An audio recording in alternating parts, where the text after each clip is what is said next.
नमस्कार, जय हिंद दोस्तों। कैसे हैं आप सब? रक्षाबंधन का त्यौहार चल रहा है, आपकी तैयारी कैसे चल रही है? कमेंट करके ज़रूर बताइएगा। आज आपका जीएस मॉक टेस्ट 13 है और ये आपकी मुख्य शिक्षा की परीक्षा और यूपी ट्रिपल एससी परीक्षा के लिए डेली मॉक टेस्ट होते हैं, आपको पहले से ही पता है। ये सभी प्रश्न विगत परीक्षाओं में पूछे हुए होते हैं, तो आपकी तैयारी यहाँ से पुख्ता मजबूत हो जाती है जब लगातार आप प्रश्नों को करते रहते हैं।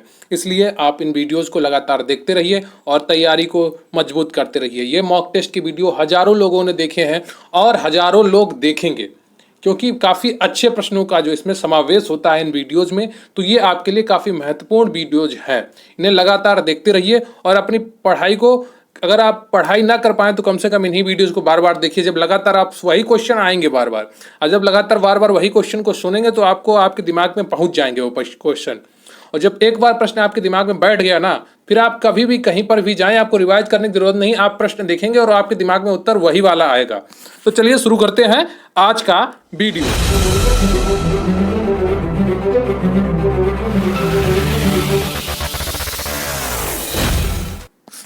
लेकिन उससे पहले मैं आपसे रिक्वेस्ट करूंगा कि आप वीडियो को लाइक कर लें, चैनल पर नए हैं तो चैनल को सब्सक्राइब कर लें। आपके कमेंट बहुत ही महत्वपूर्ण होते हैं हमें, तो कमेंट में ज़रूर लिखा करिए आपको वीडियो कैसा लगा, हमारे प्रश्नों का उत्तर दिया करिए और ये भी बताया करिए अगर आपका कोई प्रश्न है तो वो भी कमेंट बॉक्स में लिखा करिए। टेलीग्राम चैनल को भी आप ज्वाइन कर सकते हैं, इसका लिंक आपको डिस्क्रिप्शन बॉक्स में दिया गया है। और प्लीज़ वीडियो अंत तक देखें ताकि आपको सभी प्रश्नों का जानकारी मिल सके। सभी प्रश्न महत्वपूर्ण हैं क्योंकि विगत परीक्षाओं में आए हुए हैं। ये मैं आपको लगातार बताता रहता हूं ताकि आपको कोई भी प्रश्न बोर न करे।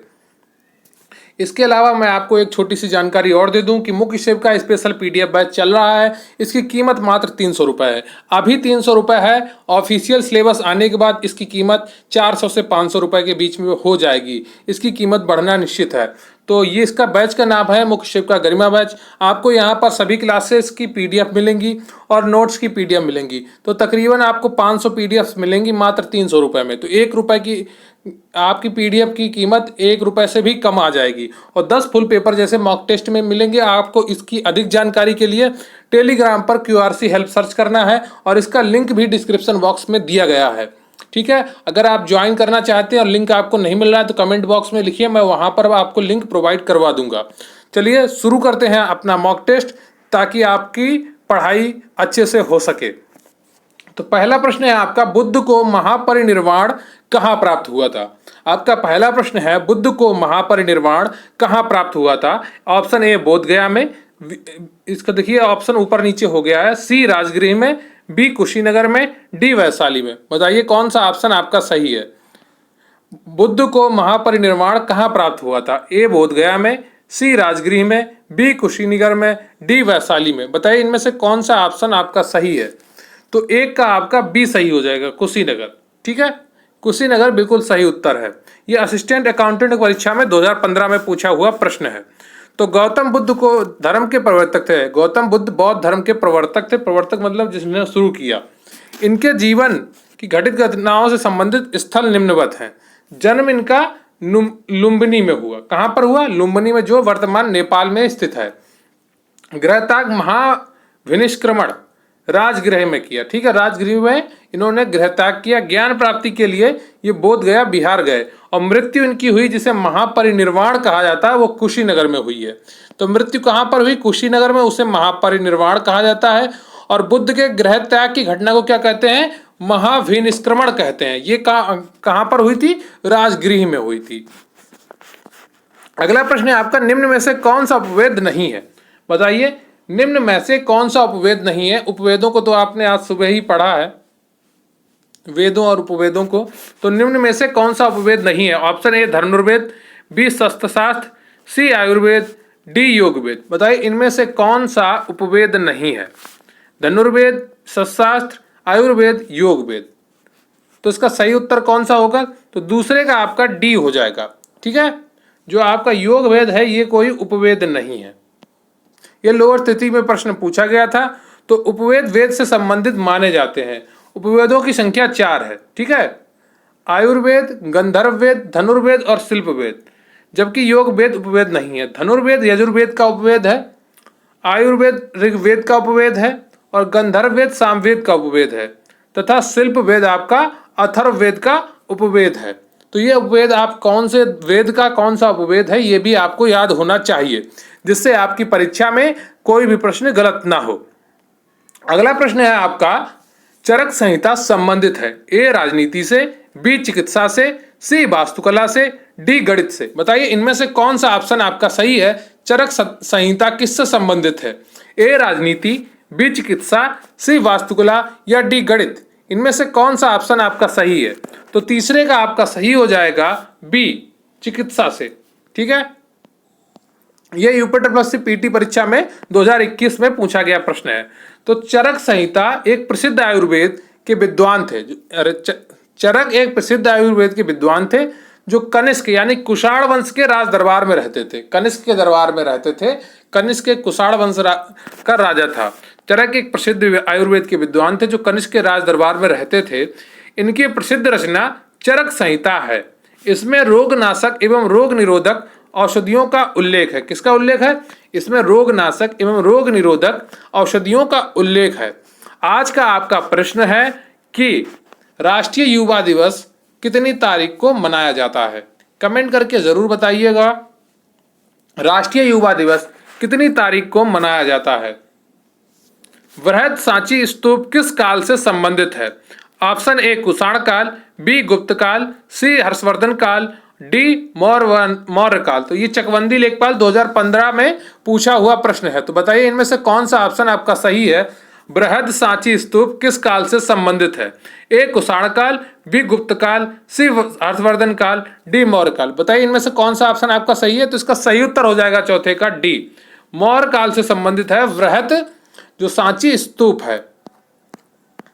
तो वृहद सांची स्तूप का निर्माण सम्राट अशोक ने करवाया था। इसका निर्माण 300 ईसा पूर्व में हुआ था। सांची मध्य प्रदेश की राजधानी भोपाल के निकट रायसेन जिला में स्थित है। तो सांची जो है वो मध्य प्रदेश की राजधानी भोपाल के निकट रायसेन जिला में स्थित है। तो आप सांची से रांची मत समझ लेना। रांची झारखंड की राजधानी है लेकिन सांची आपका मध्य प्रदेश में स्थित है। यह अर्धवृत्त कटोरे की आकृति का बना हुआ है। कैसा बना हुआ है। अर्धवृत्त यानी कि कटोरे की आकृति का। तो आप ये देख लीजिए करंट अफेयर्स का क्वेश्चन है। ये साक्षी मलिक जी हैं। इन्होंने अभी जो कॉमनवेल्थ गेम्स हुए, राष्ट्रमंडल खेल हुए 2022 में बर्मिंघम इंग्लैंड में, उसमें इन्होंने भारत को 8वां स्वर्ण पदक जिताया है। 8वां स्वर्ण पदक यानी कि इन्होंने गोल्ड मेडल जीता है बर्मिंघम जो कॉमनवेल्थ गेम हुए हैं, जो राष्ट्रमंडल खेल हुए वहां पर। तो भारतीय रेसलर साक्षी मलिक ने जो पिछला शुक्रवार था उसको महिलाओं के फ्री स्टाइल 62 किलोग्राम इवेंट के फाइनल में कनाडा की एना गोजालेज को हराकर कॉमनवेल्थ गेम्स में अपना पहला स्वर्ण पदक जीता। CWG 2014 में रजत और CWG 2018 में कांस्य पदक जीतने वाली साक्षी का ये CWG इतिहास के तीसरा पदक है। भारत में अब तक CWG 2000 पढ़ा। तो ये लास्ट वाली लाइन तो आपके लिए इंपॉर्टेंट नहीं है, पर ये आप याद रखिए कि इन्होंने 62 किलोग्राम के वजन में कनाडा की पहलवान को हराकर गोल्ड मेडल जीता है, जो भारत का 8वां स्वर्ण पदक था। किसने। साक्षी मलिक ने। तो आपको पास भी मौका है इसी तरह अपना नाम रोशन करने का, जिस तरह से साक्षी मलिक ने नाम अपना रोशन किया है। इन्होंने गोल्ड मेडल जीता है। आप अपना नौकरी पा सकते हैं मुख्य सेविका की। तो इसमें अच्छी खासी सैलरी भी है, आपको सम्मान भी मिलेगा और आप अपना वेतन भी अच्छा खासा मिलेगा। तो भक्ति आंदोलन का उत्तर भारत में लाने का श्रेय इनमें से किसको जाता है। यह प्रश्न पिछली बार मैंने एक पेपर में रखा था मॉक टेस्ट में, उसमें मैंने गलती से गलत इसका उत्तर दे दिया था, लेकिन आज आप इसको सही कर लीजिएगा। तो भक्ति आंदोलन को उत्तर भारत में लाने का श्रेय इनमें से किसको जाता है। ए रामानुजन को, वी माधवाचार्य को, सी रामानंद को, डी रामदास को। बताइए इनमें से कौन सा ऑप्शन आपका सही है। भक्ति आंदोलन को उत्तर भारत में लाने का श्रेय इनमें से किसको जाता है। तो इसका सही उत्तर हो जाएगा आपका सी रामानंद को। ठीक है, सी रामानंद को भक्ति आंदोलन को उत्तर भारत में लाने का श्रेय जाता है। अमीन परीक्षा में पूछा हुआ प्रश्न है, 2016 में ये पेपर हुआ था। तो इसका ऑप्शन सी सही है। तो भक्ति आंदोलन आरंभ हुआ 800 से 1700 ईसा पूर्व के बीच में। 800 ईस्वी से 1700 ईस्वी, ईसा पूर्व नहीं, 800 ईस्वी से 1700 ईस्वी के बीच में भक्ति आंदोलन प्रारंभ हुआ था या आरंभ हुआ था। दक्षिण भारत में अलवारों एवं नायनारों ने इसे प्रारंभ किया था? भक्ति आंदोलन के नेता रामानंद इसे उत्तर भारत लाए थे। तो भक्ति आंदोलन के जो नेता थे रामानंद, वो इसे उत्तर भारत में लाए थे। उन्होंने लोगों को यह सिखाया कि भगवान राम के प्रति प्रेम और समर्पण रखने तथा इनके नाम के उच्चारण से मुक्ति पाई जा सकती है। ये रामानंद जी ने उत्तर भारतीयों को बताया था। अगला प्रश्न है आपका, दसवें या आखिरी सिख गुरु कौन थे? बताइए, 10वें या आखिरी सिख गुरु कौन थे?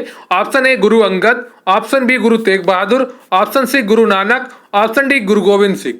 10वें या आखिरी सिख गुरु कौन थे? गुरु अंगद, गुरु तेग बहादुर, गुरु नानक या गुरु गोविंद सिंह। ये ग्राम विकास अधिकारी परीक्षा 2018 में पूछा हुआ प्रश्न है आपका। तो 10वें या आखिरी सिख गुरु ए बी सी डी में कौन थे? तो इसका सही उत्तर हो जाएगा आपका छठे का डी, गुरु गोविंद सिंह 10वें या आखिरी सिख गुरु थे। तो सिख धर्म में 10 गुरु हुए हैं जिनके नाम निम्न है। तो पहले कौन से हुए उनका नाम आप याद रख लीजिए। पहले गुरु नानक देव हुए, दूसरे अंगद, तीसरे अमरदास, चौथे रामदास, पांचवें अर्जुन देव। तो पांचवें अर्जुन देव का भी नाम आपको याद रखना है। छठे हरगोविंद सिंह का नाम याद रखना है, फिर हरराय, हरकिशन, तेग बहादुर और फिर गुरु गोविंद सिंह। पहले, पांचवें, छठे और 10वें, इनके नाम आपको याद रखने हैं सिख धर्म के। ये गुरु 10 हुए हैं टोटल। गुरु नानक, गुरु अंगद, अमरदास, रामदास, अर्जुन देव, हरगोविंद सिंह, हरराय, हरकिशन, तेग बहादुर और गुरु गोविंद सिंह। ये इंपॉर्टेंट है आपके लिए, तो इनका नाम आपको याद रखना है। अतः स्पष्ट है कि सिख धर्म के आखिरी गुरु गुरु गोविंद सिंह थे। आपका अगला प्रश्न है, पानीपत की पहली लड़ाई किस वर्ष लड़ी गई थी? तो मुझे नहीं लगता ये प्रश्न आपका गलत होगा। इसका सही उत्तर कमेंट बॉक्स में जरूर बताइएगा। पानीपत की पहली लड़ाई किस वर्ष में लड़ी गई थी? ए 1521 में, बी 1526 में, सी 1556 में, डी 1561 में। तो इसका सही उत्तर हो जाएगा आपका पानीपत की जो पहली लड़ाई थी ये लड़ी गई थी आपकी 7वें का बी 1526 ईस्वी में, बाबर और लोधी के बीच में। यूपी ट्रिपल एससी जेई परीक्षा में 2021 में पूछा हुआ प्रश्न है। 2016 की भर्ती थी जिसका पेपर 2021 में हुआ था। जो पानीपत की पहली लड़ाई थी ये मुगल वंश के संस्थापक बाबर और लोधी वंश के शासक इब्राहिम लोधी के बीच 21 अप्रैल 1526 ईस्वी में हुई थी। इब्राहिम लोधी इस लड़ाई से पराजित हुआ और मारा गया तथा बाबर ने मुगल वंश की नींव भारत में रखी थी। तो 21 अप्रैल को कौन सा दिवस मनाया जाता है? तो लोक सेवक दिवस मनाया जाता है। लोक सेवा दिवस 21 अप्रैल को मनाया जाता है। पानीपत की पहली लड़ाई मुगल वंश के संस्थापक बाबर और लोधी वंश के शासक इब्राहिम लोधी के बीच हुई थी। यह 21 अप्रैल 1526 को हुई थी। इस लड़ाई में इब्राहिम लोधी पराजित हो गया था और मारा गया।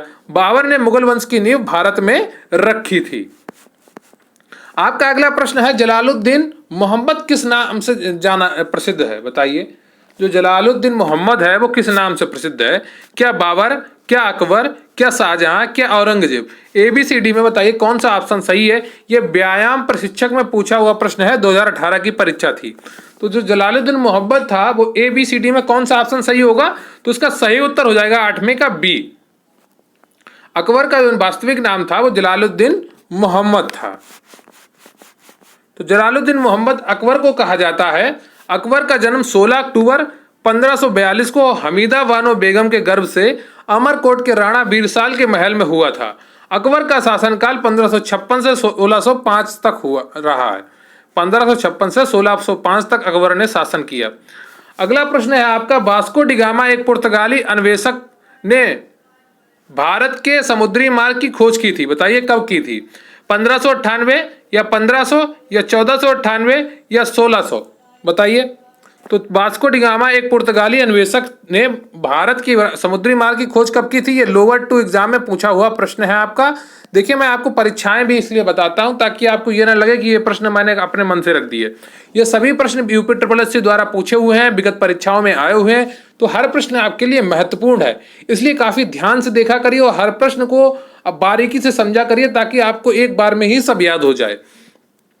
तो वास्को डी गामा भारत कब आया था? नौका आपका सी सही है, 1498। तो देखिए 1498 से आप एक चीज और याद कर लेंगे, जब 100 साल पीछे जाएंगे 1398। तो 1398 में आपका कबीरदास का जन्म हुआ था। कब हुआ था? 1398 में कबीरदास का जन्म हुआ था और 1498 में वास्को डी गामा भारत आया था। जब इस तरह से जोड़ जोड़ के चीजें आप याद करेंगे ना तो आप कभी नहीं भूलेंगे। मैं दावा करके कहता हूं आपका पेपर 100% सही होगा और आपको नौकरी मिलेगी। लेकिन आपको ये टेक्निक सीखनी होगी कि आप चीजें जोड़ कर देखें कि कबीरदास का जन्म कब हुआ? 1398 में, ठीक है। उसके 100 साल बाद कौन आया? वास्को डी गामा आया। एक बार में आपके 2 प्रश्न तैयार हो गए। आप कबीरदास को भूलेंगे तो वास्को डी गामा याद दिला देगा, और वास्को डी गामा को भूलेंगे तो कबीरदास जी याद दिला देंगे। एक चीज तो 2 में से आपको याद रहेगी ही। और ये दोनों प्रश्न कई बार परीक्षाओं में पूछे हुए हैं, कबीरदास का जन्म भी और वास्को डी गामा कब भारत आया इसका भी, या वास्को डी गामा ने कब भारत की खोज की। तो वास्को डी गामा एक पुर्तगाली नाविक था। वास्को डी गामा ने भारत के समुद्री मार्ग की खोज की। सर्वप्रथम 20 मई 1498 ईस्वी को वो भारत पहुंचा था। यह समुद्र के रास्ते से भारत पहुंचने वाला प्रथम व्यक्ति था। वास्को डी गामा समुद्र के रास्ते भारत पहुंचने वाला प्रथम यूरोपीय व्यक्ति था। अगला प्रश्न है, भारत में सबसे पहली जनगणना किस वर्ष में हुई थी? बताइए, भारत में सबसे पहली जनगणना किस वर्ष में हुई थी? 1852 में, 1872 में, 1881 में या 1952 में? मुझे लगता है ये प्रश्न भी आपको पता होगा, जनगणना में मैंने आपको ये पढ़ा रखा है। तो भारत में सबसे पहली जनगणना किस वर्ष में हुई थी? गणना पर्यवेक्षक परीक्षा 2016 में ये पूछा हुआ प्रश्न है। तो भारत में सबसे पहली जनगणना किस वर्ष में हुई थी? तो उसका सही उत्तर आपका हो जाएगा ABCD। तो 10वें का आपका सही उत्तर हो जाएगा V, 1872। भारत में सबसे पहली जनगणना आपकी 1872 में हुई थी। भारत में जनगणना की शुरुआत 1872 में लॉर्ड मेयो के कार्यकाल में हुई। भारत में नियमित जनगणना की शुरुआत 1881 में लॉर्ड रिपन के कार्यकाल में हुई। 2011 की जनगणना भारत की 15वीं जनगणना तथा स्वतंत्र भारत की 7वीं जनगणना है। तो भारत में जनगणना की शुरुआत 1872 में लॉर्ड मेयो के कार्यकाल में हुई थी। भारत में नियमित जनगणना की शुरुआत 1881 में लॉर्ड रिपन के कार्यकाल में हुई, और 2011 की जो जनगणना थी ये भारत की 15वीं जनगणना थी तथा स्वतंत्र भारत की 7वीं जनगणना थी। तो ये चीजें आपको याद रखनी है। अगला प्रश्न है आपका, भूदान आंदोलन के प्रवर्तक किन्हें माना जाता है? बताइए। प्रवर्तक का अर्थ होता है जिसने शुरू किया, ठीक है, जिसने शुरू किया, जिसने प्रारंभ किया, जिसने स्टार्ट किया। तो भूदान आंदोलन के प्रवर्तक किन्हें माना जाता है? Option A Jayaprakash Narayan, option B Shri Ramchandra Reddy, option C Mahatma Gandhi, option D Vinoba Bhave. बताइए इनमें से कौन सा ऑप्शन आपका सही है? गणना पर्यवेक्षक 2016 परीक्षा में पूछा हुआ प्रश्न है। तो इसका सही उत्तर हो जाएगा, आपको पता ही होगा ये प्रश्न, जहां तक मुझे लगता है कि आपको इस प्रश्न की जानकारी होगी। तो भूदान आंदोलन के प्रवर्तक विनोबा भावे को माना जाता है। इन्हें आचार्य विनोबा भावे भी कभी कभी कहा जाता है। तो 11वें का आपका डी ऑप्शन बिल्कुल सही है। तो भूदान आंदोलन आचार्य विनोबा भावे द्वारा सन 1951 में आरंभ किया गया, जो एक स्वैच्छिक भूमि सुधार आंदोलन था। विनोबा भावे की कोशिश थी कि भूमि का पुनर्वितरण सिर्फ सरकारी कानूनों के जरिए ना हो, बल्कि एक आंदोलन के माध्यम से इसकी सफल कोशिश की जाए। आपका अगला प्रश्न है, रामकृष्ण मिशन का मुख्यालय कहाँ स्थित है? ऑप्शन ए मुंबई में, ऑप्शन बी चेन्नई में, ऑप्शन सी बेलूर मठ में, ऑप्शन डी कुंभकोणम में। कृषि प्रावधिक 2015 की परीक्षा में पूछा हुआ प्रश्न है। यह भी UPSSC द्वारा परीक्षा आयोजित हुई थी। रामकृष्ण मिशन का मुख्यालय कहाँ स्थित है? ABCD में कौन सा ऑप्शन आपका सही होगा? तो 12वें का ऑप्शन आपका सी सही हो जाएगा, बेलूर मठ। बेलूर मठ। रामकृष्ण मिशन की स्थापना 1 मई 1897 ईस्वी को हुई थी। इस मिशन की स्थापना स्वामी विवेकानंद ने की थी, जो रामकृष्ण परमहंस के शिष्य थे। इस मठ की विश्व में कुल 205 शाखाएं हैं और इसका मुख्यालय पश्चिम बंगाल के बेलूर मठ में स्थित है। इसका मुख्यालय पश्चिम बंगाल के बेलूर मठ में स्थित है। यह संगठन वेदांत की हिंदू विचारधारा में यकीन रखता है। तो ये आपकी लास्ट लाइन तो इंपॉर्टेंट नहीं है, बाकी सारी लाइनें इंपॉर्टेंट है। रामकृष्ण मिशन की स्थापना 1 मई 1897 को हुई। 1 मई को मजदूर दिवस मनाया जाता है, ये चीज आप याद रखेंगे। देखिए मैं आपको हर चीज, अगर कोई जुड़ी हुई चीज आएगी मैं आपको याद दिलवाता जाऊंगा। जैसे मैंने कबीरदास के जन्म को आपको वास्को डी गामा से जोड़ के बताया, वैसे यहाँ पर 1 मई देखा तो मैंने तुरंत आपको याद दिलाया कि 1 मई को मजदूर दिवस मनाया जाता है। इस मिशन की स्थापना स्वामी विवेकानंद ने की थी, जो रामकृष्ण परमहंस के शिष्य थे। इस मठ की विश्व में कुल 205 शाखाएं और इसका मुख्यालय पश्चिम बंगाल के बेलूर मठ में स्थित है। अगला प्रश्न है आपका 13वां।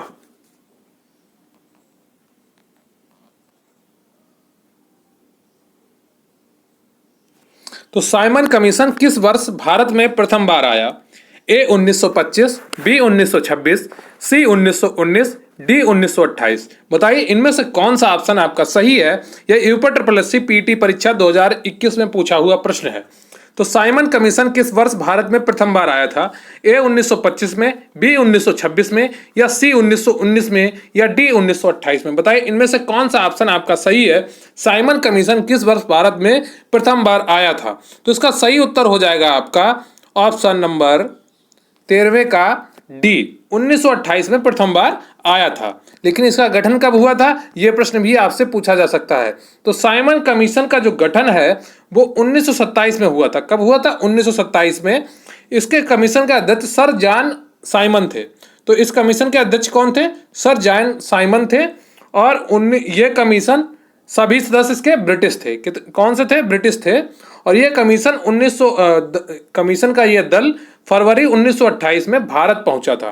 किसी भी भारतीय भारतीय को सदस्य ना बनाए जाने के कारण संपूर्ण देश में इसका विरोध शुरू हुआ और हड़ताल और साइमन गो बैक के नारे लगे। तो ये भी आपसे पूछ सकते हैं कि साइमन गो बैक के नारे किस कमीशन के विरोध में लगे थे? तो साइमन कमीशन के विरोध में लगे थे। अगला प्रश्न है आपका, गांधी जी ने भारत छोड़ो आंदोलन कब शुरू किया था? बताइए गांधी जी ने भारत छोड़ो आंदोलन कब शुरू किया था? 1940 में, 1942 में, 1945 में, 1946 में। इनमें से कौन सा ऑप्शन आपका सही है? गांधी जी ने भारत छोड़ो आंदोलन कब शुरू किया? राजस्व लेखपाल 2015 में पूछा हुआ प्रश्न है। तो इसका सही उत्तर हो जाएगा आपका, गांधी जी ने भारत छोड़ो आंदोलन आपका 1942 में शुरू किया था। कब? 1942 में। बी ऑप्शन आपका बिल्कुल सही है। तो गांधी जी भारत छोड़ो प्रस्ताव कांग्रेस कार्य समिति ने 8 अगस्त 1942 को स्वीकार कर लिया। गांधी जी का जो प्रस्ताव था भारत छोड़ो, उसको स्वीकार किया 8 अगस्त 1942 को। किसने? कांग्रेस समिति ने। भारत छोड़ो आंदोलन की शुरुआत 9 अगस्त 1942 को हुई और इसी आंदोलन में गांधी जी ने करो या मरो का नारा दिया। ठीक है, जो अहिंसा अहिंसा की बातें जीवन भर करते रहे, वो भी अंत में इसी पर आ गए कि करो या मरो। ठीक है, तो इससे आपको क्या समझ में आता है? आपको भी करना ही पड़ेगा, नहीं तो मरना पड़ेगा। जिंदा रहने के लिए कुछ ना कुछ तो करना ही पड़ेगा। तो मेहनत करिए और अच्छे से पढ़िए। गांधी जी 1942 में भारत छोड़ो आंदोलन शुरू किया, 9 अगस्त को शुरू हुआ था। अगला प्रश्न है, लोकसभा चुनाव के लिए उम्मीदवार बनने की न्यूनतम आयु कितनी है? बताइए लोकसभा चुनावों के लिए उम्मीदवार बनने की न्यूनतम आयु कितनी है? ऑप्शन ए 30 वर्ष, बी 25 वर्ष, सी 18 वर्ष, डी 20 वर्ष। तो मतदान डालने की न्यूनतम आयु कितनी है? 18 वर्ष है। ठीक है, और लोकसभा चुनाव लड़ने की न्यूनतम आयु आपकी 25 वर्ष है। ऑप्शन बी आपका सही है। राज्यसभा का चुनाव लड़ने के लिए आपकी न्यूनतम आयु 30 वर्ष है। राष्ट्रपति का चुनाव लड़ने के लिए आपकी न्यूनतम आयु 35 वर्ष है। ठीक है, और प्रधानी का चुनाव लड़ने के लिए, आपका पंचायत का चुनाव लड़ने के लिए आपकी न्यूनतम आयु 21 वर्ष है। राजस्व लेखपाल 2015 की परीक्षा में पूछा हुआ यह प्रश्न है।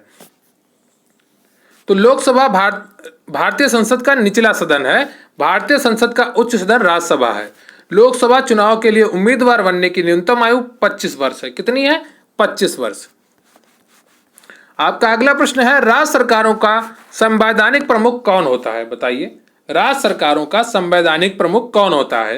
ए राज्य का मुख्यमंत्री, बी राज्यपाल, सी राज्य का स्वास्थ्य मंत्री, डी उच्च न्यायालय का न्यायाधीश। इनमें से कौन सा ऑप्शन आपका सही हो जाएगा? राज्य सरकारों का संवैधानिक प्रमुख कौन होता है? तो इसका सही उत्तर हो जाएगा आपका बी राज्यपाल। जो राज्यपाल होता है राज्य में, वो राज्य सरकारों का संवैधानिक प्रमुख होता है। तो 16वें का ऑप्शन आपका बी सही है। UP triple SC lower mains 2021 में पूछा हुआ प्रश्न है। तो इसका डिटेल देख लेते हैं।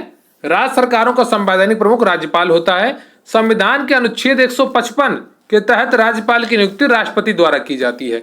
तो राज्यपाल की नियुक्ति किसके द्वारा की जाती है? राष्ट्रपति के द्वारा। कौन से अनुच्छेद के तहत? 155 के तहत। राज्यपाल राज्य विधानमंडल का अभिन्न अंग होता है। जैसे संसद का अभिन्न अंग राष्ट्रपति होता है केंद्र में, उसी तरह राज्य विधानमंडल का अभिन्न अंग राज्यपाल होता है। मुख्यमंत्री की नियुक्ति राज्यपाल द्वारा तथा मंत्रियों की नियुक्ति राज्यपाल मुख्यमंत्री की सलाह पर करते हैं। आपका अगला प्रश्न है, भारत के उच्चतम न्यायालय की प्रथम महिला न्यायाधीश कौन थी? बताइए। भारत के उच्चतम न्यायालय यानी कि सुप्रीम कोर्ट की प्रथम महिला न्यायाधीश कौन थी? ऑप्शन ए लीला सेठ, ऑप्शन बी फातिमा बीबी, ऑप्शन सी अन्ना चांडी, ऑप्शन डी सुनंदा भंडारे। इनमें से कौन सा ऑप्शन आपका बिल्कुल सही है? यह आपका यूडीए एलडीए पेपर में 2015 में पूछा हुआ प्रश्न है। तो कौन सा ऑप्शन आपका सही है? भारत की प्रथम उच्चतम न्यायालय की महिला न्यायाधीश कौन है? तो 17वें का आपका ऑप्शन बी सही हो जाएगा, फातिमा बीबी। ठीक है, तो उच्चतम न्यायालय की प्रथम महिला न्यायाधीश एम फातिमा बीबी मीरा साहिब फातिमा बीबी थी। उच्च न्यायालय की प्रथम महिला न्यायाधीश लीला सेठ हिमाचल प्रदेश से थी। तो उच्च न्यायालय की प्रथम महिला न्यायाधीश लीला सेठ हिमाचल प्रदेश से थी। 18वां प्रश्न है आपका, विश्व का चौथा सबसे बड़ा महाद्वीप कौन सा है? तो विश्व में चौथा सबसे बड़ा महाद्वीप कौन सा है? क्या अफ्रीका है, क्या उत्तरी अमेरिका है, क्या दक्षिणी अमेरिका है, या एशिया है? ये ग्राम पंचायत अधिकारी 2016 की परीक्षा में पूछा हुआ प्रश्न है। तो विश्व का चौथा सबसे बड़ा महाद्वीप जो है आपका, वो 18वें का सी सही होगा, दक्षिणी अमेरिका। पृथ्वी पर स्थल खंड के सबसे बड़े भूभाग को महाद्वीप कहा जाता है। इनकी संख्या 7 है जो क्रमानुगत है। एशिया सबसे बड़ा, फिर अफ्रीका दूसरे नंबर पर, तीसरे नंबर पर उत्तरी अमेरिका, चौथे नंबर पर दक्षिणी अमेरिका, पांचवें पर अंटार्कटिका, छठे पे यूरोप और सातवें पर ऑस्ट्रेलिया है। तो पृथ्वी पर स्थल खंड की सबसे बड़े भूभाग को महाद्वीप कहा जाता है। इनकी संख्या 7 है जो क्रमानुगत है। पहले नंबर पर एशिया, दूसरे पर अफ्रीका, तीसरे पर उत्तरी अमेरिका, चौथे पर दक्षिणी अमेरिका, पांचवें पर अंटार्कटिका, 6 पे यूरोप और 7 पे ऑस्ट्रेलिया है। आपका अगला प्रश्न है, भारत का मानक समय मेरिडियन कौन सा है? बताइए। ऐसा कौन सी देशांतर रेखा है या अक्षांश रेखा है जो भारत के मानक समय को तय करती है? तो ए बी सी डी में कौन सा ऑप्शन सही होगा? इसको पढ़ते कैसे हैं? तो देखिए, जैसे यहाँ पर गोल गोल बना है तो इसको 82 डिग्री पढ़ेंगे, और 30 के बाद ऊपर एक लाइन लगी है ना, तो इसको पढ़ते हैं मिनट। तो 82 डिग्री 30 मिनट या 30 मिनट, 82 डिग्री 30 मिनट। गोल गोल को डिग्री पढ़ते हैं और एक लाइन को ऊपर जो मिनट पढ़ते हैं। जो ई लिखा है तो ये पूर्वी देशांतर होता है, और एन बना है उत्तरी देशांतर। ई का मतलब ईस्ट, एन का मतलब नॉर्थ, यस का मतलब साउथ और डब्ल्यू का मतलब पश्चिम, वेस्ट। तो इसका सही उत्तर हो जाएगा आपका ग्राम विकास अधिकारी 2018 में पूछा हुआ प्रश्न है। तो 19 भारत का मानक समय रेडियन कौन सा है? तो 19 का ऑप्शन ए बिल्कुल सही है, 82 डिग्री 30 मिनट पूर्वी देशांतर। तो भारत का मानक समय देखिए वही लिखा भी है इसमें, 82 डिग्री 30 मिनट पूर्वी देशांतर है। यह उत्तर प्रदेश के प्रयागराज, तो उत्तर प्रदेश के प्रयागराज में नैनी, मध्य प्रदेश और छत्तीसगढ़, ओडिशा और आंध्र प्रदेश से गुजरता है। तो उत्तर प्रदेश का तो आपको याद रखना है, प्रयागराज में नैनी से गुजरती है लाइन। यह ग्रीनविच मेरिडियन से 5.5 घंटा आगे है। तो भारत का टाइम ग्रीनविच से 5.5 घंटे आगे है। अगला प्रश्न है आपका, कौन सा दर्रा तिब्बत के साथ सिक्किम राज्य को जोड़ने वाली भारत चीन सीमा पर स्थित है? बताइए। कौन सा दर्रा तिब्बत के साथ सिक्किम राज्य को जोड़ने वाली भारत चीन सीमा पर स्थित है? ए रोहतांग दर्रा, बी नाथुला दर्रा, सी खरदंगला दर्रा और डी है आपका बनिहाल दर्रा। तो इनमें से कौन सा ऑप्शन आपका सही है? ये व्यायाम प्रशिक्षक 2018 में पूछा हुआ प्रश्न है। तो ABCD में कौन सा सही हो जाएगा? कौन सा दर्रा तिब्बत के साथ सिक्किम राज्य को जोड़ने वाली भारत चीन सीमा पर है? तो इसका सही उत्तर हो जाएगा 20 का बी, नाथुला दर्रा। ठीक है, तो नाथुला दर्रा जो है ये तिब्बत और सिक्किम राज्य को जोड़ने वाली भारत चीन की सीमा पर स्थित है। बनिहाल दर्रा जम्मू कश्मीर से श्रीनगर जाने का मार्ग है, जो जवाहर सुरंग इसी में स्थित है। जवाहर सुरंग इसी में स्थित है। बनिहाल दर्रा जम्मू से श्रीनगर जाने वाला मार्ग है, श्रीनगर। रोहतांग दर्रा हिमाचल प्रदेश के पीर पंजाल श्रेणी में स्थित है। रोहतांग दर्रा हिमाचल प्रदेश के पीर पंजाल श्रेणी में स्थित है। रोहतांग दर्रा से ही अटल सुरंग बनाई गई है। खारदुंगला दर्रा लद्दाख से सियाचिन जाने का मार्ग है। इसी के सहारे नुब्रा घाटी जाया जा सकता है। ठीक है, तो आपने ये चीजें देखी और ये आपका मॉक टेस्ट पूरा हुआ, mock test 13। GS mock test 13 आपका पूरा हुआ। आपने कितने प्रश्न सही किए वो भी कमेंट बॉक्स में लिखना, और राष्ट्रीय युवा दिवस कितनी तारीख को मनाया था ये भी कमेंट बॉक्स में लिखिए, और आपको वीडियो कैसा लगा कमेंट बॉक्स में वो भी लिखना। आप लोग रक्षाबंधन मना रहे हैं, आप सभी को रक्षाबंधन की ढेरों शुभकामनाएं। आपका त्यौहार काफी अच्छे से हो और आपकी परीक्षा निकले, आप अगली साल जब भाई को अपने राखी बांधे तो आप मुख्य सेविका बनी हो। मेरी यही शुभकामनाएं आपको। Thank you very much. Channel को सब्सक्राइब जरूर कर लीजिएगा अगर आप चैनल पर नए हैं। वीडियो को लाइक कर लीजिएगा, अगर हो सके तो अपने दोस्तों को शेयर करिएगा। बहुत बहुत धन्यवाद। जय हिंद, जय भारत।